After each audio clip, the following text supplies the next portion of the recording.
Muy bien, seguimos acá en Pensar en Nada y ya estamos en contacto, puenteados con el periodista Facundo García, me parece, Elena. Muy buenos días, Facundo, te saludamos Elena y Diego, ¿cómo estás? Hola chicos, ¿cómo están? ¿Cómo va todo por ahí? Hola, bien, bien, Facu, gracias. Bien, muy bien, me Bueno, me gusta alegro mucho. el saludarlo siempre, Facundo, porque te contesta así con esa Energía. energía y te contagia. Hasta una sonrisa te diría. ¿Cómo andas, Facu? ¿Todo ¿Viste? bien? Y sí, pero es así, es el poder de la montaña, chicos. Está muy bien. Muy bien, No se olviden espectacular. que yo me asomo acá y estoy viendo montaña de 4.000 metros enfrente, así que eso me Qué motiva, Placer. lindo, me qué da lindo. como esa fuerza que sale de la tierra. Bárbaro, buenísimo, espectacular. Y más necesario en estos momentos que uno, nada, necesita un poco más de contacto con la vida, con la naturaleza y con las cosas que nos llenen un poco el alma y nos alegren un poco. Bueno, vamos a contextualizar. Estamos en contacto con Facundo García porque es periodista, pero él está ubicado en Mendoza, por eso está diciendo que a través de su ventana está viendo la montaña. Y queríamos que nos contara un poco cuál era su visión, qué era lo que viene pasando en la provincia, que como venimos diciendo hace un par de semanas, medio en broma, medio en serio, hasta salió el planteo de que se quería independizar de la República Argentina. Por ahí no fue la provincia, sino que fue algún dirigente, pero bueno, que nos contara cómo viene la provincia en estas últimas horas, Facu. Mirá, lo primero que los invitaría a hacer es no creerse la versión que les dan algunos dirigentes a los porteños y a los bonaerenses. Porque acá se da una imagen de Mendoza que después no se confirma en la realidad. Te cuento que acá tenemos, por ejemplo, al gobernador diciendo que estamos perfectamente bien con el tema de las camas y en realidad no existe una cama que puedas conseguir si te enfermas. De hecho, tengo gente muy cercana que ha tenido problemas de otra índole y ha tenido que ser internada con suero en su casa, digamos. ¿Por qué? Porque no hay forma de que consigan una cama. Entonces ya tenemos las camas UTI completamente ocupadas Ujú. y eso representa un problema del cual nadie se hace cargo porque el gobernador aparentemente, si bien aplicó restricciones, fue uno de los primeros en el país que aplicó restricciones, se ha quedado con restricciones laxas que no tienen que ver con la situación que estamos viviendo, que es mucho más grave que lo que aparenta si uno ve las calles, ¿no? En las calles vos ves gente, vos ves bares abiertos, hay restricción nocturna de 0:30 a 5:30, no se puede circular, pero el resto está más o menos normal. Las clases presenciales siguen y sin embargo no Ujú. hay camas. Y todo sigue como si camináramos hacia el abismo tranquilamente. Y en eso Ujú. estamos. Desde ahí les estoy hablando, queridos amigos. Bien, recordamos un poco nosotros que, como decís bien, tenemos por ahí una mirada más porteñizada, bonaerense. El nombre del gobernador y de qué organización política era, no me acuerdo quién es en este Cornejo, ¿no? Sí. Cornejo. Este, No, no. Nuestro gobernador es Rodolfo Suárez. Rodolfo Ah, Suárez, mira. que pertenece a la Unión Cívica Radical. Lo que pasa es que, fíjate vos cómo son las dinámicas de los medios, ¿no? Porque Cornejo se ha prácticamente arrogado la representación del mendocinismo, ¿no? Y eso Claro. es porque lo invitan a TN, a los periodistas de Mendoza en general no nos atiende, pero cuando lo llaman ujú, de TN va muy rápidamente y aparece en los estudios televisivos. Entonces, nuestro gobernador es Rodolfo Suárez, que también es radical. Sin Ujú. embargo, yo creo que uno de los políticos más mediáticos hoy de Mendoza a nivel país es Alfredo Cornejo.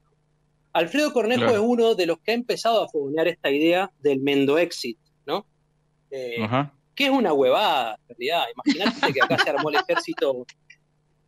Por eso te digo, es una pelotudez grandísima, porque acá se armó el ejército que salió a liberar Chile y Perú. Acá tenemos, en el Plumerillo, las instalaciones donde San Martín entrenó a los granaderos. Entonces, imagínate si una tierra tan arraigada con la patria grande eh, va a querer independizarse por cuestiones egoístas. No, no, no es así. Lo que pasa es que ahí hay una dinámica, y vuelvo a lo que decía al principio, muchas veces los políticos del interior necesitan que los reconozcan en el área metropolitana de Buenos Aires.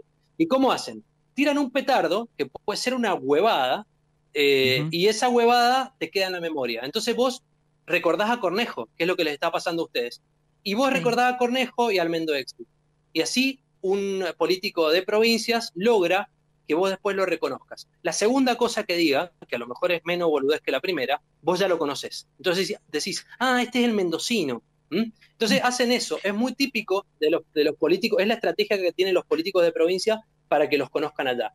Tiran una barrabasada, como este otro tarado, como era el de la camperita amarilla. Bueno, ese otro. Lo mismo, tiraba, no sé, hay que hacer un cementerio para fetos, ponele. Y después te acordás del tipo. A lo mejor te olvidás de lo que dijo, pero ya tiene un reconocimiento que en su segunda intervención mediática hace que vos digas, este es el tipo. Eso es lo que están haciendo muchos políticos de las provincias y es lo que ha hecho que el Mendoexit se convirtiera en un tema. La verdad es que acá se ha propuesto incluso hacer un referéndum para ver si queremos permanecer o no en la Argentina, pero no es una discusión que es algo, no es una discusión seria. Qué tremendo, ¿no? Así que O sea, nosotras intentamos hacer este camino de construirnos también, ¿no? Estando en un medio con esta mirada más federal, ¿no? Intentar pensar que esto que vos decís, ¿no? Claramente reproducimos la operación hecha, ¿no? O sea, digamos, somos víctimas de reproducir la imagen bueno, que este señor quiere dar instalándose, ¿no? Entonces, claramente, bueno, lo importante que es ir a la fuente y escuchar las voces de los lugares que no son Buenos Aires y que no es Cava, ¿no? Así que, nada, reflexiona mientras vos estás hablando. Sí, absolutamente, es que es así. En realidad, nosotros fuimos la cuna del ejército que cruzó los Andes. Imagínate si a esta altura y por una cuestión coyuntural nos vamos a querer. Es una trampa mediática que tienen personas que quieren figurar en los medios y lo logran, lamentablemente, ¿no?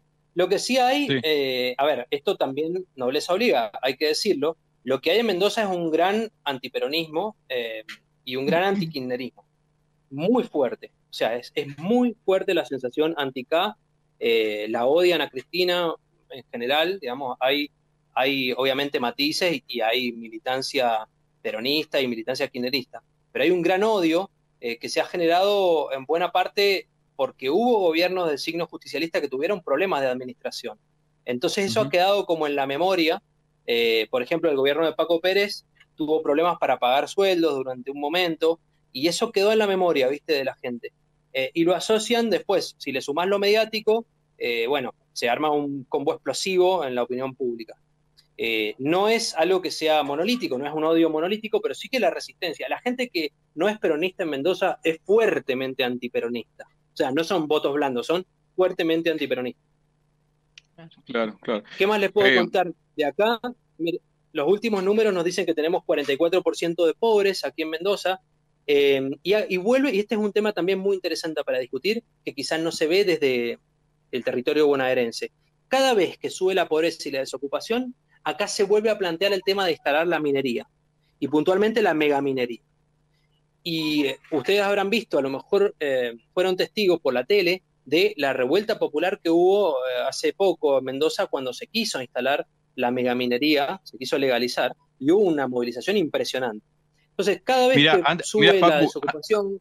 sí. Facu, no, antes que sigas, porque me parece re interesante lo que estás diciendo, ligarlo con algo que nosotros mencionábamos antes así seguís tu análisis y tu reflexión, pero nosotros mencionábamos al principio del programa, en el bloque de actualidad, que algo que no tuvo rebote, y me parece muy interesante porque todo lo que estás diciendo, como siempre, dispara un montón de cosas para pensar desde esto que decías, la instalación mediática de los políticos, que después las listas se terminan haciendo así, como estás diciendo vos, porque alguno es conocido porque dijo alguna barbaridad, y no por el laburo serio que haga.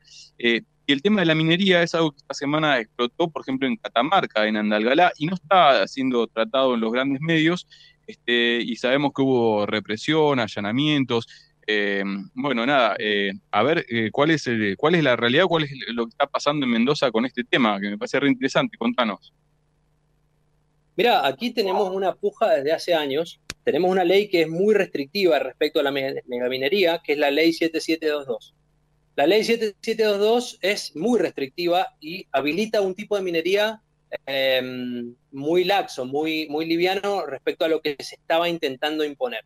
Ahora, cuando se quiso bajar esa ley 7722, cuando se la quiso sacar de circulación, hubo una movilización importante aquí en Mendoza y no se pudo cambiar esa ley. Pero cada vez que sube la desocupación y cada vez que suben los índices de pobreza aquí en la provincia, vuelve el debate. Y acá es muy interesante porque la gente está bastante dividida, la opinión pública en Mendoza. Los promineros te ponen el argumento de que se ha agotado la matriz productiva de nuestra provincia. Ustedes saben que nosotros producimos vino, producimos verduras, Ujú. producimos un montón de cosas que tienen que ver con la naturaleza. Nos enseñan en la escuela desde muy chiquitos que lo más sagrado que tenemos es el agua. Y ahora, de pronto, nos encontramos con que ni el vino ni las verduras siguen dando guita para la cantidad de población que tenemos. Entonces, ¿qué hacemos? Bueno, ahí surge la disputa. Muchos dicen que nos tenemos que meter a hacer minería a gran escala y que eso trae plata. Es cierto que trae plata, pero del otro lado, trae plata e incluso quizá podría traer empleos.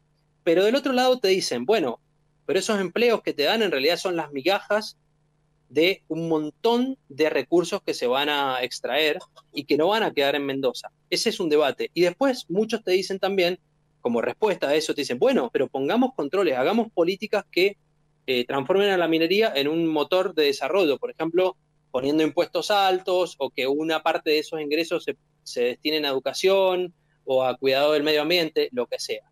Lo cierto es que aquí el debate sigue álgido. Muchas veces, por ejemplo, los que están en contra de la minería argumentan cosas que son para mí fundamentales, que son hasta estéticas. Es decir, hay gente que no quiere que agujereen a la montaña por cuestiones Ujú. espirituales, por cuestiones estéticas, y eso a veces no se le da bola, pero es tan importante como la razón económica, ¿no?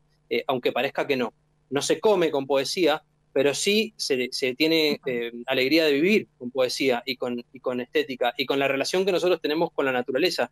Como les decía a ustedes, a nosotros lo primero que nos enseñan en Mendoza es que el agua es sagrada porque vivimos en un desierto.